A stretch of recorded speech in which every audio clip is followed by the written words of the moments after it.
Esto es Debate Sixers, el podcast en español del equipo de la Ciudad del Amor Fraternal.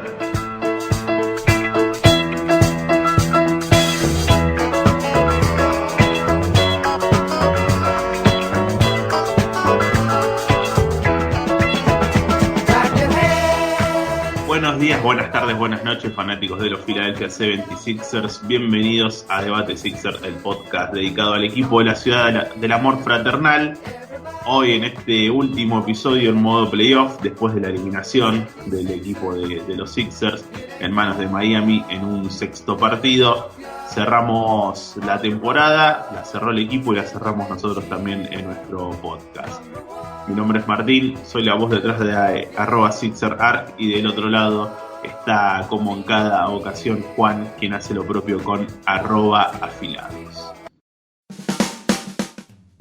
Decíamos la última semana de la temporada después de la eliminación ante Miami Heat en estas semifinales de Conferencia del Este, y como suele suceder hace ya algunos años, un cierre de campaña con un sabor de boca más que amargo para los Sixers de Filadelfia, porque otra vez queda esa sensación que el equipo no dio la talla, que los jugadores que uno entiende que son los que tienen que tomar la responsabilidad, los jugadores claves, no estuvieron a la altura de lo que significaba un partido 6 de una semifinales de conferencia, y una vez más eliminados antes de tiempo en un año donde Joel Embiid, la gran figura del equipo, volvió a tener nivel MVP, pero que vuelve a ser desaprovechado por todo Filadelfia. De todo esto vamos a hablar, obviamente, en este último episodio de esta segunda temporada de Debate Sixers. No lo voy a estar solo, como dije en la presentación. Del otro lado está Juan, a quien ya le doy pase y lo presento. ¿Cómo está, Juan? Hola Martín, ¿cómo estás? Un saludo como siempre a todos los que nos escuchan y están del otro lado apoyando. Es cierto, la temporada terminó antes de tiempo y siempre va a terminar antes de tiempo, a menos que ganemos el campeonato, ¿no? Porque nuestra intención es que algún día podamos ver al equipo festejar y ganarlo todo. Pero pensándolo desde otro punto de vista, también era muy difícil lograr el campeonato con tantas vicisitudes que tuvimos que atravesar a lo largo de este año. Problemas antes de empezar la temporada con Simmons, problemas en el medio también con situaciones de COVID y algunas lesiones de algunos jugadores. Llegamos a la instancia de playoff, que es donde tenés que dar la talla, y las lesiones terminaron de golpear a un Joel Embiid que se había mantenido particularmente sano durante toda la temporada regular. El destino también, la fortuna, Doc Rivers, un poquitito de todo. Un combo explosivo que otra vez nos privan de avanzar y de poder romper esa barrera de las semifinales de conferencia. Es cierto, en la lógica del deporte se dio lo que tenía que pasar. De esto, Filadelfia, más allá del nivel superlativo de Embiid, de una plantilla que en nombres aparenta tener buenos jugadores, caso Tobias Harris, caso James Harden, caso Danny Green, que de nombre y por una trayectoria de ya varios años en la liga son buenos activos. Pero después de lo que ha pasado durante todo el año, lo más lógico era que estos Sixers no terminaran de la mejor manera la temporada con celebraciones, porque la verdad que hay equipos que lo han hecho mejor, y que Filadelfia ha vivido varios focos de turbulencia a lo largo del año, y que termina llegando a los playoffs con las consecuencias de esas turbulencias, ¿no? Vos decías bien, ha sido una temporada donde Embiid por ahí ha estado más sano a lo largo de la temporada regular, pero tal vez esa cantidad de partidos y la exigencia que se puso al llevar prácticamente el equipo sobre sus hombros hacia la postemporada termina pasándole factura en estos partidos, donde no solamente las lesiones, si bien no son por un desgaste físico, porque la lesión de la cara es un golpe, claramente, pero sí después hay una cuestión de que puede haber una merma física justo en estos momentos, cuando más fresco se lo necesita, después de tener que atravesar una temporada donde se lo exigió demasiado, a mi entender. Pero vamos cronológicamente con lo que pasó esta semana, porque nosotros habíamos arrancado grabando el anterior episodio antes de lo que había sido la segunda victoria de Filadelfia, ¿no? Estaba 2-1 la serie, y Filadelfia ganó el segundo juego después del anterior episodio en el Wells Fargo Center, puso todo 2-2 y a partir de ahí las ilusiones se renovaron de cara a lo que podía ser una vez más un desenlace exitoso para los Sixers, pero también sabiendo que podía estar el golpe. Obviamente los fanáticos de Filadelfia estamos acostumbrados a ilusionarnos todos los años y después sufrimos también las caídas de tal manera, pero lo cierto es que aquel partido ante Miami, jugado en el Wells Fargo Center, fue una sólida actuación del equipo, donde apareció tal vez por primera vez en todo el año, creo yo, un James Harden a la altura de lo que se esperaba, con 31 puntos, con 6 de 10 de triple, coqueteando con una triple decena con rebotes y asistencias, acompañando o tomando el control ofensivo del equipo para no desgastar a un Embiid, que igualmente terminó sus números típicos con un doble-doble. Creo que ha sido tal vez la mejor actuación individual de Harden, un Harden que hablaremos seguramente más adelante, después hizo agua en los momentos por ahí donde más se lo necesitaba.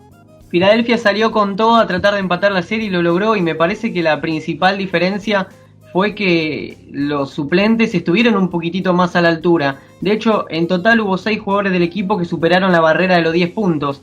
Y más allá de lo que nos tiene acostumbrado Embiid con sus 24 puntos y 11 rebotes, Harden es verdad que explotó con 31 puntos, 9 asistencias y 7 rebotes. Pensamos que a partir de ahí era el punto de despegue para ir a robar el quinto juego y quizás, quien te dice, definir la serie en Filadelfia.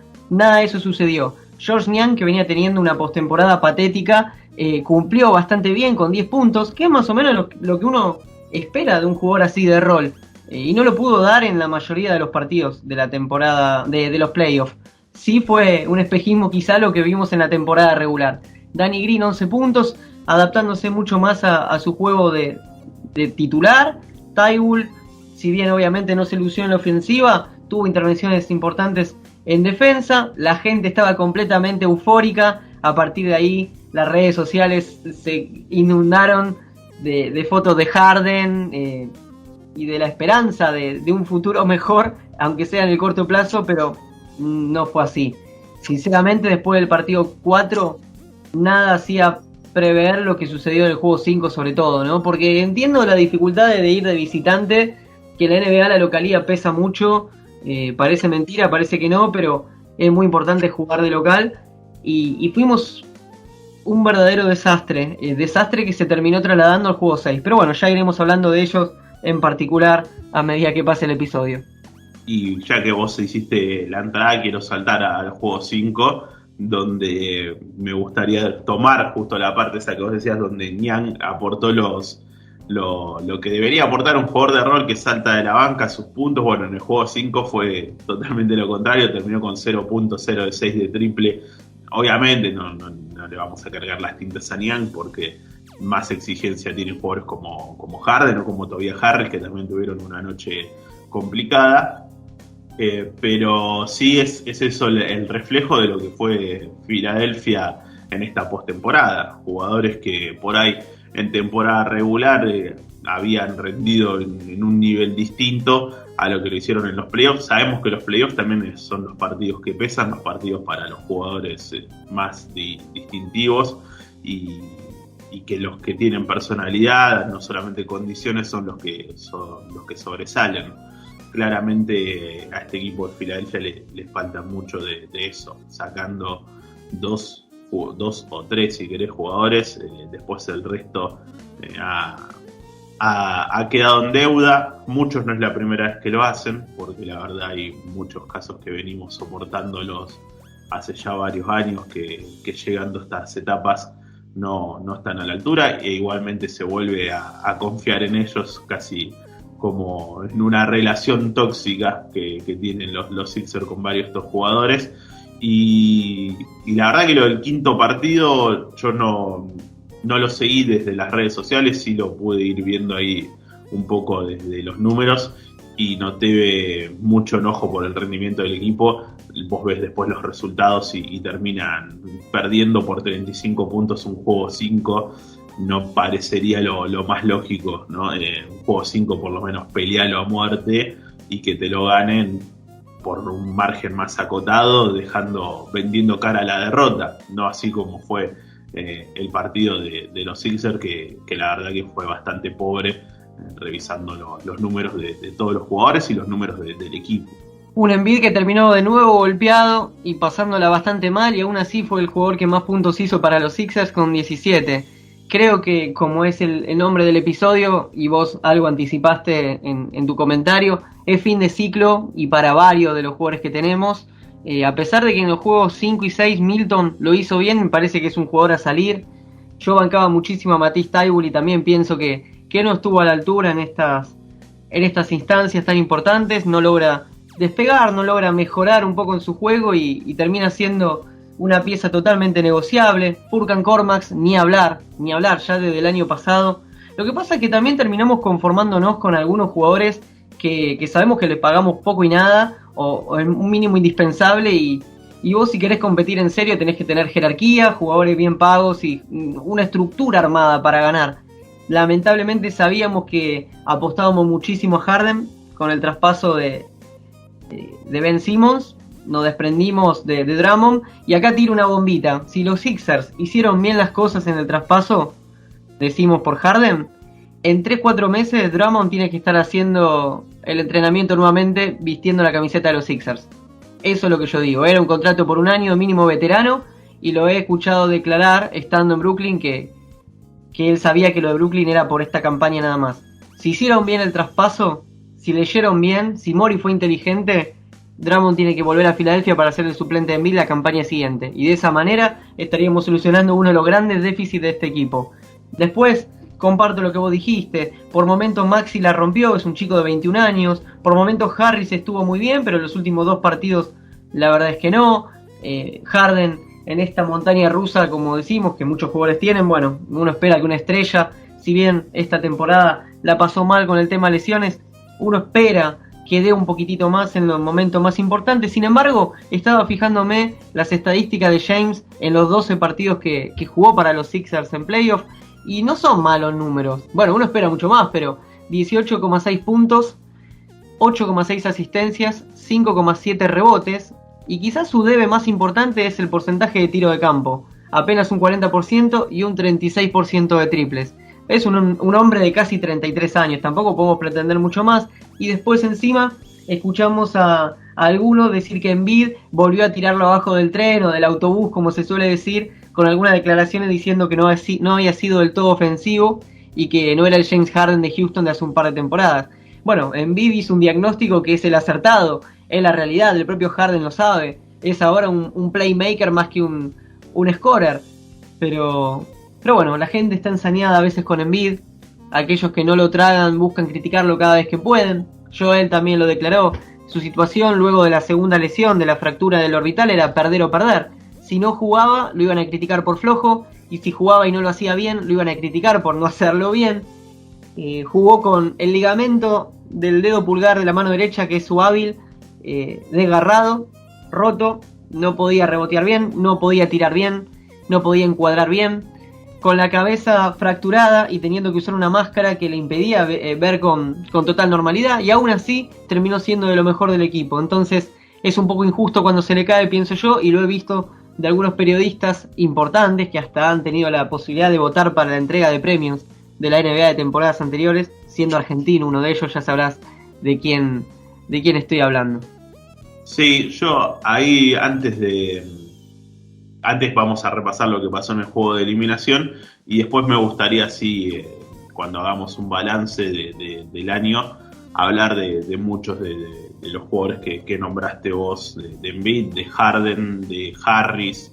Hay una cuestión que creo que acarrea que, como bien dijiste vos, no tengamos que conformar con pagarle lo mínimo indispensable a los jugadores, que hay jugadores como Harris que están muy sobrepagados y que eso te saca masa salarial, y después tenés que armar planteles de menor valía en lo que es la rotación, encima sobrepagándole a un jugador que en las difíciles no rinde, porque no ha pasado solamente esta postemporada, sino que viene pasando prácticamente desde que Tobias Harris se puso la remera de Filadelfia, que en los momentos calientes se limita a ser simplemente un jugador de rol y no un jugador que cobrando lo que cobra tendría que tomar decisiones y tomar la batuta en ciertos momentos del juego.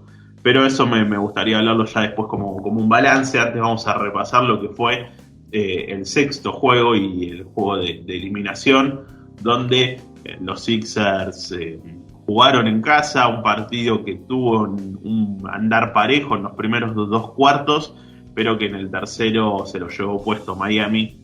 Una demuestra más de esto, de la personalidad o falta de personalidad del equipo. Miami, más allá de que seguramente es más equipo que Filadelfia, equipo como palabra, pero se lo terminó llevando también por actitud. No es un equipo que desborda de talento Miami Heat tampoco, pero sí creo que tiene un poco las ideas más claras, que han tenido ellos que pasar también alguna que otra turbulencia con Jimmy Butler, el entrenador, y un par de cuestiones internas, pero que a la hora de jugar en estos momentos tuvieron mucho más de lo que no tuvo Filadelfia, no solamente en los rendimientos, sino también en la personalidad de sus jugadores, en la actitud, y prácticamente en ese tercer cuarto lo borraron de la cancha. Yo en un momento tuiteé algo así como que el único que estaba tomando responsabilidades, agarrando el fierro caliente, como se dice, era Shake Milton, y que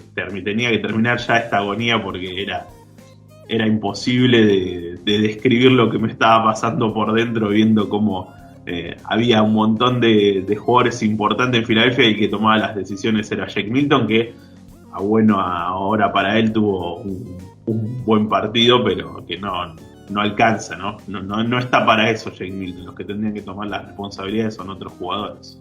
Es así, Martín, como vos decís, finalmente fue resultado 99-90 abajo, que fue mentiroso. Hay que decirlo, que los Sixers estuvieron hasta por 20 puntos abajo en el último parcial, y terminó Filadelfia maquillando un poco esta dura derrota. La gente abandonaba el Wells Fargo con bastante antelación porque no había ni siquiera algún atisbo de reacción. El equipo no jugaba absolutamente a nada, y ya en el tercer cuarto, cuando lo perdimos por 10 puntos ese parcial, en un momento habían pasado 7 minutos del tercer parcial y los Sixers habían anotado únicamente 4 puntos.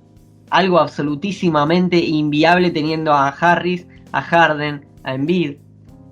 Si nos paramos simplemente en James Harden, en un partido de eliminación no puede tirar únicamente 9 tiros al aro. No puede intentar solamente 9 tiros al aro. Es poquísimo. Entiendo absolutamente todo, de nuevo, las lesiones, la edad, su cambio de rol, pero no puede tirar únicamente 9 veces al aro. Y además se suma una problemática que se reitera con respecto a la temporada pasada, que es una nueva lesión de Danny Green.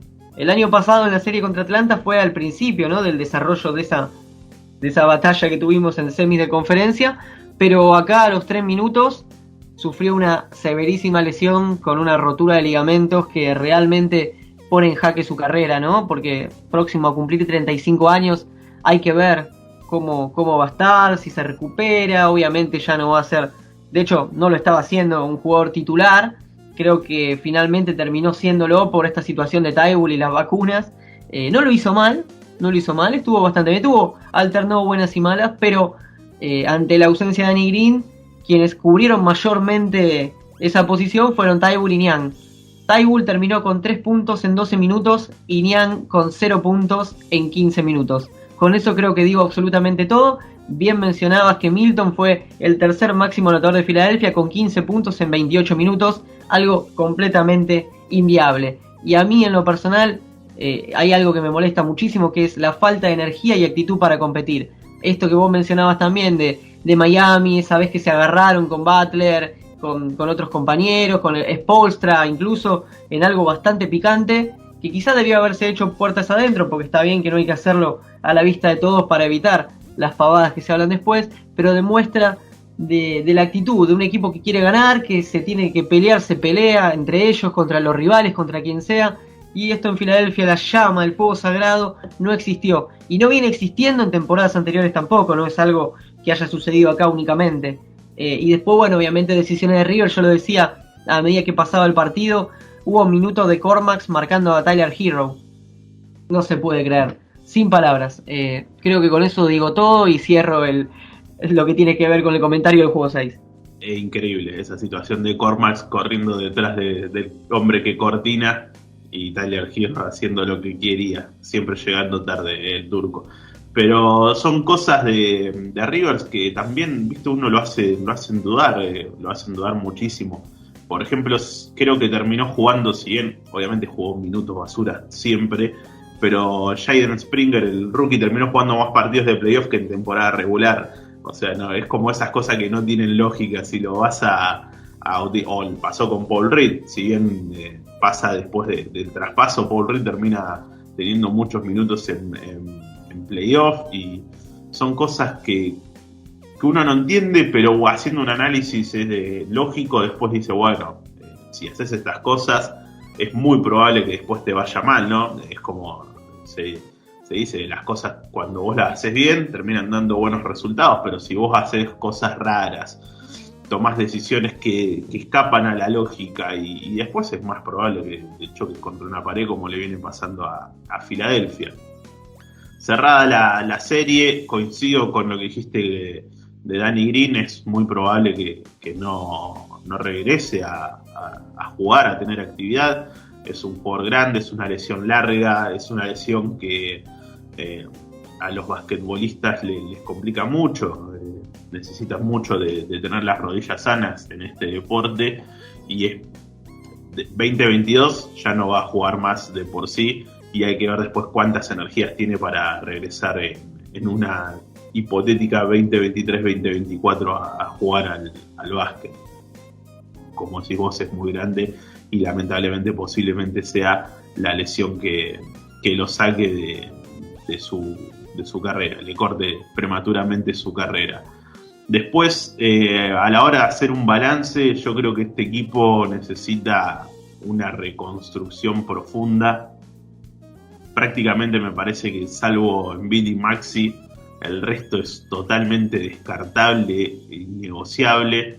Yo no confío en un Harden, más allá de que entiendo, y posiblemente sea la razón de su rendimiento, esta temporada donde lo han castigado las lesiones, que tampoco ya es de esta temporada, sino que ya viene de hace un par de años, donde ha tenido problemas físicos James Harden.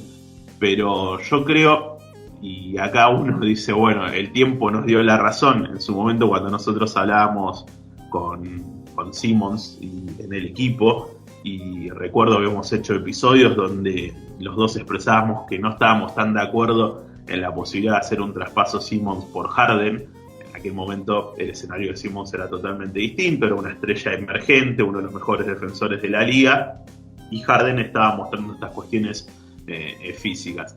La verdad que uno dice, bueno, el tiempo nos dio la razón rápido, porque Harden viene en teoría para darnos todo lo que no nos da Simmons y termina en un juego de eliminación sin tomar tiros de campo, o creo que tomó 2 tiros de campo en la segunda mitad, en el juego 6 contra Miami, y haciendo un papel bastante penoso en los porcentajes, como decías vos, y repasaba sus números. Son cuestiones que uno dice, bueno, no quiero sacar pecho por esto, pero el tiempo nos dio la razón, por lo menos hasta ahora. Después uno no sabe, capaz Harden tiene su merecido descanso, una buena pretemporada, y el año que viene vuelve a ser, no creo que el scorer que supo ser, pero sí una buena segunda guitarra para Embiid.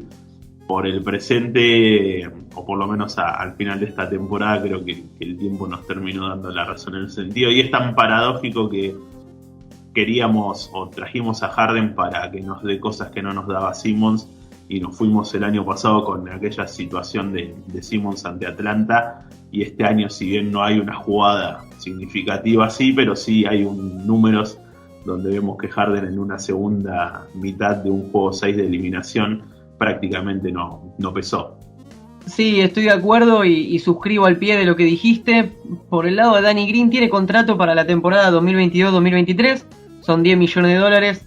Hay que ver si en algún momento vuelve a estar disponible. Por lo pronto tiene como 8 meses de recuperación seguro, casi que un año, así que estaríamos hablando, llegaría con suerte para los playoffs del año que viene.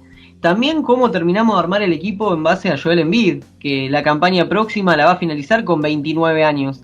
Estamos hablando de un jugador determinante, pero también muy frágil, ¿no? Entonces ¿Hasta cuándo?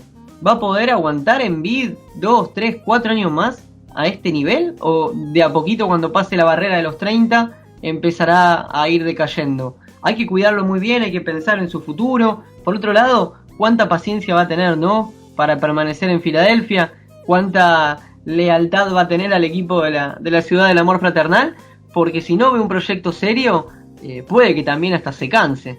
Creo que hay jugadores que en la plantilla actual está claro cuál será su destino, y puedo hablar de DeAndre Jordan, que me imagino que no va a continuar. Lo mismo Paul Millsap, negociables, Milton, calculo que Cormax, Tybull, incluso Niang, que vino para ser un mejor Mike Scott y nos vendió un poco de humo en la temporada regular con algunos triples y después no estuvo a la altura. Harden tiene una opción de jugador, me parece que incluso la podría declinar y firmar por menos dinero. Dejó entrever eso en la conferencia de prensa de salida para tratar de ayudar al equipo a que sea mejor. Vamos a ver qué pasa con Harris, que tiene contrato firmado y es muy importante, todavía tiene mucho dinero que cobrar, creo que le quedan 2 temporadas.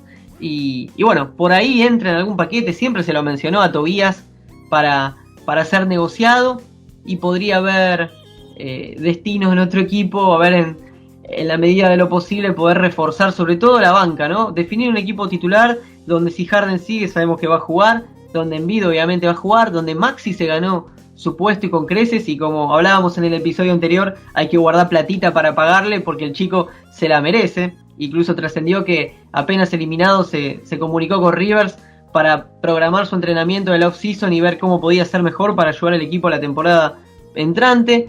Y bueno, ¿sabés qué tengo? Y te pregunto, no sé vos qué pensás, de algunos jugadores que son jóvenes y que no han tenido lugar para desarrollarse en los últimos 2 años, y eso lo puedo decir por ahí por Isaiah Joe, por ejemplo, o Charlie Brown Jr., ¿qué será de él? Jaden Springer, lo mismo, que si bien es un rookie, hubo más partidos, como decías, en la postemporada que en la temporada regular. Charles Bassey, otro centro que está atrás de Embiid, atrás de Reed, estuvo atrás de Jordan. ¿Qué va a hacer de ellos, no? Porque están ocupando 4 lugares, por más que alguno sea two-way. Creo que solamente tenemos uno, que es Miles Powell, del cual casi ni lo vimos. Pero están ocupando espacios que podría ser ocupado por otro jugador que les sirva más, ¿no? A los Sixers. Sí, por algún veterano útil, posiblemente. Es cierto esto de los jóvenes que no han tenido mucho desarrollo. Tal vez hay una cuestión. Yo quiero saber qué es Jaden Springer, porque fue una primera ronda que se utilizó para draftearlo a él, y yo no creo que no hayan visto nada Mori y compañía para draftearlo, sino que algo deben ver en ese chico para utilizar una primera ronda. Si no, de última haces un draft and stash con algún joven europeo y ves cómo se desarrolla en su liga europea, en vez de traer un chico que después no lo vas a utilizar para nada y lo vas a descartar. Es cierto que era uno de los más jóvenes de la camada y que por eso también no tuvo tanto roce en la NBA, sí más en la G-League. Pero quiero saber qué es ese chico. Después el resto sí, creo que todos los que nombraste, Charles Bassey, Isaiah Joe, son jugadores que no pesan, pero sí ocupan lugar. Entonces, posiblemente y tranquilamente pueden ser de descartes, cortes, porque además son contratos, la mayoría no garantizados, y se puede cortar tranquilamente para abrir espacios y traer jugadores que sean mucho más útiles. También ahí entra en lugar el tema del espacio salarial y toda la masa de dinero que se lleva Tobias Harris. Por eso yo creo que en esta off-season va a ser clave lo que hagan los Sixers con Tobias Harris y con la renovación de Harden, a ver si ahí pueden generar algún espacio para tal vez no tener otro jugador cobrando el nivel de estrella, pero sí generar tener más jugadores, mejores pagos y que sean mejores sus aportes a los que ya tenemos. Me gustó eso que dijiste de Drummond, que posiblemente o debería estar regresando para hacer un reemplazo. Ha sido tal vez el mejor reemplazo que tuvo Embiid desde que pisó la NBA, contradiciendo a lo que yo pensaba de él, que no estaba tan de acuerdo en su fichaje. Me terminó cerrando la boca y creo que sería muy bueno para los Sixers que esté de regreso. Ahí estaríamos cerrando uno de los problemas que deberíamos resolver. Y el resto habrá que esperar. El draft, los Sixers no tienen ningún pick, si no me equivoco, ni en primera ni en segunda ronda, pero yo no descarto que haya movimiento. Esta es una noche donde el río se pone revuelto y Mori va a intentar pescar algo. No sé si algún joven, pero sí tal vez estar involucrado en algún traspaso que termine trayendo algún veterano útil a Filadelfia. Así que vamos a tener que estar atentos a eso. Obviamente después atentos a cuando abra la agencia libre, a ver con qué se mueve Filadelfia. Y también estar atentos a cómo van a ser los procesos de recuperación de Embiid, que va a tener esta lesión en la cara y la lesión en el dedo, que finalmente va a poder operarse finalizada ya su participación en los playoffs. Después mucho más no hay para aportar. Es todo medio una incógnita. De lo que hay de certezas que lo que de Doc Rivers va a volver a ser el entrenador de los Sixers. Va a volver, como dijo Daryl Morey, tiene contrato vigente y por lo visto una tercera campaña lo tendrá al frente, y ya desde ahí uno empieza a mirar con dudas el futuro próximo de los Sixers. Lo bueno es que River reconoció que su trabajo fue desastroso. No precisamos decirlo nosotros porque lo dijo él, así que por lo menos la sinceridad de Doc. Sí, y lo que hablábamos también, ¿no? ¿Cuánto le sirve de excusa el tema de que Embiid estuvo lesionado y que la pasó realmente mal? Digamos, sirve como escudo protector ante el desastre también que... Bueno, él tuvo su responsabilidad. Vamos a convenir que la lesión de Embiid en la cabeza era faltando 4 minutos de un partido que estaba completamente liquidado para los Sixers, así que él tiene que hacer un mea culpa también. Lo importante es que Filadelfia ya de inmediatamente se ponga a pensar en la próxima campaña, que Morey organice bien y vea qué va a hacer en la noche del draft. No sé si va a haber un movimiento trascendental para los Sixers, pero bueno, siempre está la ventana abierta para que eso suceda. Harris, por lo pronto, la temporada siguiente está bajo contrato, va a percibir $37.633.050 y tiene encima una temporada más, la 2023-2024, donde va a cobrar $39.270.150. Una absoluta locura, que creo que está obviamente sobrepagado, pero si a mí me ponen ese dinero, me ponen un contrato, yo lo firmo también. A ver, sacó el mejor contrato posible, fue una decisión que se tomó en su momento, errada claramente, pero bueno, ahora tenemos que hacerle frente. De a poco Morey fue desarticulando algunas transacciones anteriores a su llegada que eran completamente tóxicas, incluyendo la de Al Horford, pero hay todavía algunos vestigios que hay que limpiar, y Harris tiene todos los números, me parece, para salir en algún momento de la temporada que viene. Embiid por lo pronto también a recuperarse, tratar de ponerse bien físicamente, y seguiremos las noticias que vayan surgiendo de los Sixers y haremos la intervención que tengamos que hacer con Debate Sixers. Supongo que estaremos también al pie del cañón, más allá de que, como lo anticipamos ambos por redes sociales, nos tomaremos un mini descanso de esta vorágine que es tan linda y que pudimos recién volver a ponernos al día sobre el cierre de la campaña, ¿no? Llegamos al momento justo, en los instantes decisivos. Lamentablemente no pudimos ver un Philadelphia compitiendo en una final del Este o en una final de la NBA, pero hasta donde llegó el equipo nosotros también llegamos. Por eso ya vamos cerrando este episodio de Debate Sixer y esta segunda temporada, algo accidentada, con un corte extenso en el medio, pero que finalmente pudimos volver para darle un cierre a la campaña, acompañar a los Sixers en estos playoffs, nosotros también en modo playoff, y como bien decías vos, Juan, vamos a tomarnos una merecida pausa, un merecido descanso para pensar el futuro y ver cómo continuamos con Debate Sixer, buscando algunas cuestiones alternativas, nuevas, que nos den motivación de cara a la siguiente temporada. Agradecemos a todos los que siempre se prenden, tanto en Spotify, en iVoox, en todas las plataformas donde está el podcast en audio, y también a los del canal de YouTube, que siempre están ahí visualizando los estrenos e interactuando con nosotros cuando suceden lo mismo. Y recordamos que nos pueden seguir en redes sociales, estamos como @SixerArg y @Afilados. Muchas gracias por estar del otro lado y hasta la temporada que viene.